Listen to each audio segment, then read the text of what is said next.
मैंने GPSC clear किया class 1 Gujarat में रैंक 34 था। यूपीएससी क्लियर किया rank 570 IPS becoming the youngest IPS of Gujarat at such a early age and then people come to you and बोलते हैं आप बहुत नसीबदार है, यू आर वेरी लकी।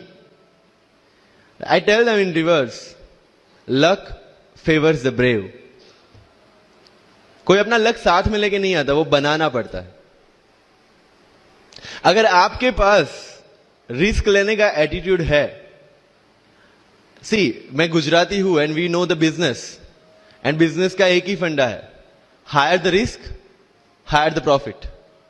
सो अगर 8:30 को आपका एक्सीडेंट होता है और 9 o'clock आप मेंस की एग्जाम देने जा सकते हैं, इंटरव्यू से पहले 1 महीने तक आप हॉस्पिटलाइज्ड है और उससे 1 वीक पहले आप दिल्ली जाके उसकी प्रिपरेशन कर सकते हैं, तो luck has to come with you. उसको आना पड़ेगा और आपको आईपीएस बनाना पड़ेगा।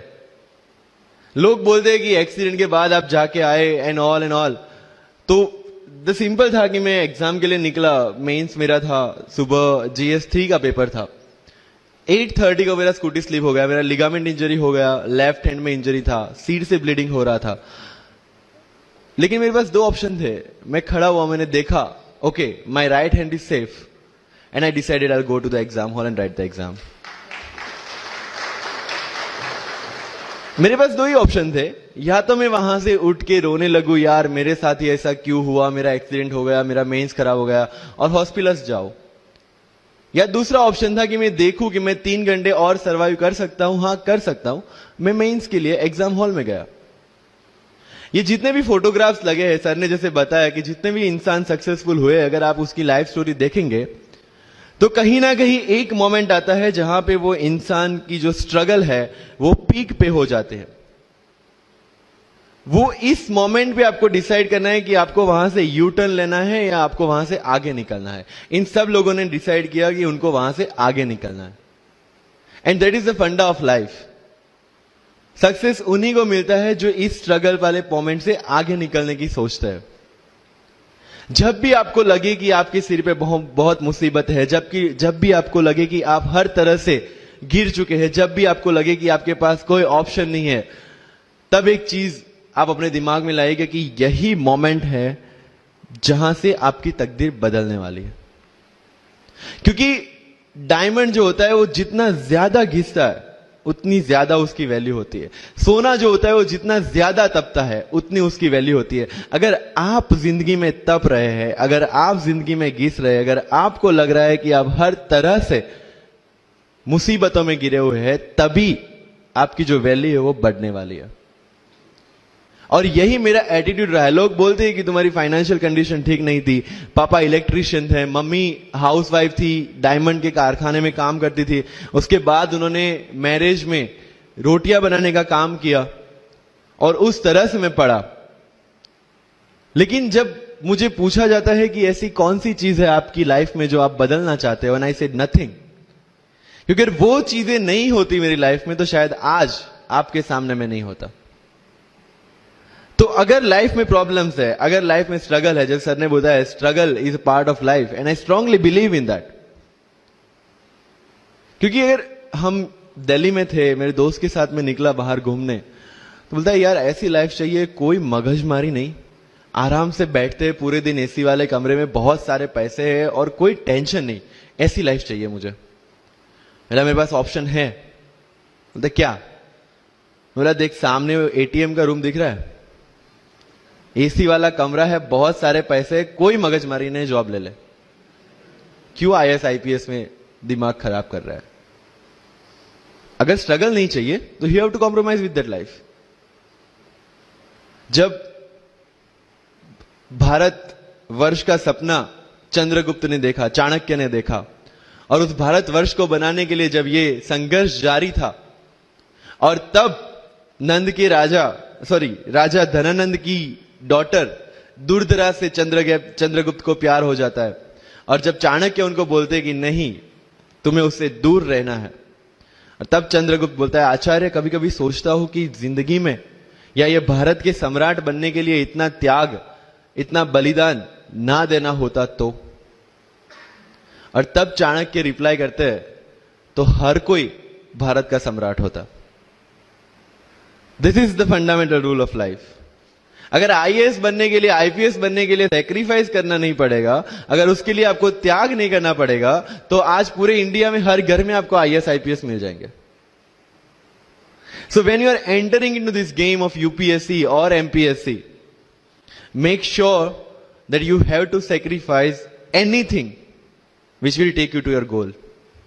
लेकिन प्रॉब्लम ये है कि हमें टेंशन होती है, यार दोस्त की एंगेजमेंट है, उसकी बर्थडे पार्टी है, उसकी शादी है, अटेंड नहीं करूंगा तो बोलेगा मैं तेरी शादी में नहीं आऊंगा, एंड ऑल। लेकिन बिलीव मी, जब आप आईएएस बन जाओगे, वो सामने से याद दिलाएगा, भाई इनविटेशन कार्ड नहीं भेजा तूने। समझ रहे हो?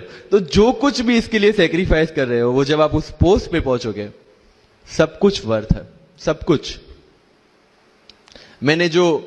मेरा इंटरव्यू था यूपीएससी का, मुझे एग्जैक्ट डेट याद है, 23 मार्च को मेरा इंटरव्यू था। 20 फरवरी को मुझे हॉस्पिटल में एडमिट किया गया क्योंकि मुझे इन्फेक्शन हो गया था बॉडी में, एंड बहुत हाई फीवर था, तो आईवी के अलावा कोई ऑप्शन नहीं था। 1 मार्च को ठीक होके मैंने सोचा चलो दिल्ली निकलते हैं। 2 मार्च को मैं दिल्ली पहुंचा। 3 मार्च को वापस से टॉन्सिलाइटिस का अटैक होने की वजह से फ्लाइट लेके वापस से पालनपुर, अहमदाबाद। Again hospitalization. 15 मार्च को I got relieved from the hospital.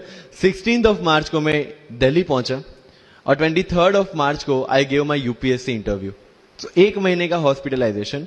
उसके बाद जब दिमाग में ये था कि मेरे साथ जो लोग इंटरव्यू दे रहे हैं वो 1 महीने से प्रिपरेशन कर रहे हैं, एंड 1 महीने से मैं हॉस्पिटल में था, again I thought this is the moment to prove yourself. I went to the interview और पूरे इंडिया में 2nd highest marks in interview for the entire life.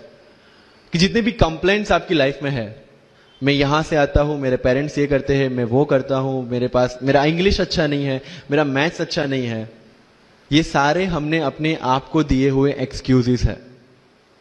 You have to find the solution by yourself. अगर English नहीं आता है, I can start with the 5th standard book, और 5th standard book से भी शुरुआत करने में अगर मुझे अपना ईगो बीच में आ रहा है, then I can not learn it at any stage of my life.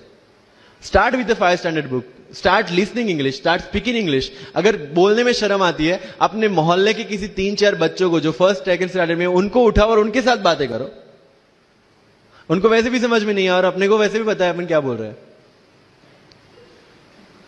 Getting my point? तो अगर वहां पे भी अगर ईगो बीच में आ रहा है, start doing like this, start speaking. मैं 11th-12th में था, मुझे पता था मेरा इंग्लिश कैसा है, फिर भी I used to speak English, क्योंकि मुझे पता है सामने वाले को तो वैसे भी समझ में नहीं आ रहा है। अगर किसी मूवी में इंग्लिश डायलॉग सुन लिया, पूरा दिन मेरे दिन, मतलब जहां पे भी कोई भी बात करूंगा, मैं वहां पे वो डायलॉग घुसाऊंगा। This attitude should be there. तो लाइफ में जो मैं कंप्लेनिंग एटीट्यूड की बात कर रहा था, वो कंप्लेनिंग एटीट्यूड आपको कहीं पे भी नहीं ले जाएगा। You have to put all your complaints aside, start preparation. क्योंकि आज तक दुनिया यह मानती थी कि एक भी शब्द बिना बोले हम अपनी बात एक्सप्रेस नहीं कर सकते। तब हमारे साथ थे चार्ली चैपलिन, जिन्होंने एक भी शब्द बिना बोले सारी दुनिया को एंटरटेन किया। आज भी दुनिया जब यह मानती है कि सिर्फ औरतें अच्छा खाना बना सकती है, हमारे सामने संजीव कपूर, जिन्होंने पूरी दुनिया को भारत का स्वाद चखाया। आज भी अगर दुनिया यह मानती है कि अकेले इंसान से कुछ नहीं हो सकता, हमारे सामने महात्मा गांधी, जो अकेले चले थे और पूरा देश उनके पीछे चला था। आज भी दुनिया अगर यह मानती है कि धनवान बनने के लिए धनवान घर में पैदा होना जरूरी है, हमारे सामने धीरूभाई अंबानी, जिन्होंने पूरी दुनिया को एक सपना दिखाया, कर लो दुनिया मुट्ठी में, और आज रिलायंस इंडस्ट्री वर्ल्ड की और इंडिया की सबसे बड़ी इंडस्ट्री है। आज भी दुनिया अगर यह मानती है कि हम कम एज, ज्यादा एज में कुछ नहीं कर सकते, हमारे सामने अमिताभ बच्चन, जो आज भी 1 साल में 3 ब्लॉकबस्टर मूवीज देते हैं। अगर आप ये मानते हैं कि सिविल सर्विस में आने के लिए आपका बैकग्राउंड होना जरूरी है, आपके सामने Shahrukh Khan without any background आज भी बॉलीवुड का बादशाह है। अगर आज तक दुनिया ये मानती थी कि हम सिर्फ धरती पे रहने के लिए बने हैं, हमारे सामने नील आर्मस्ट्रॉन्ग, जो चंद्र पे जाके आए, आज तक हम ये जानते हैं कि हम क्या है, हम क्या बन सकते हैं, ये जानने का टाइम शुरू होता है अब। Thank you so much.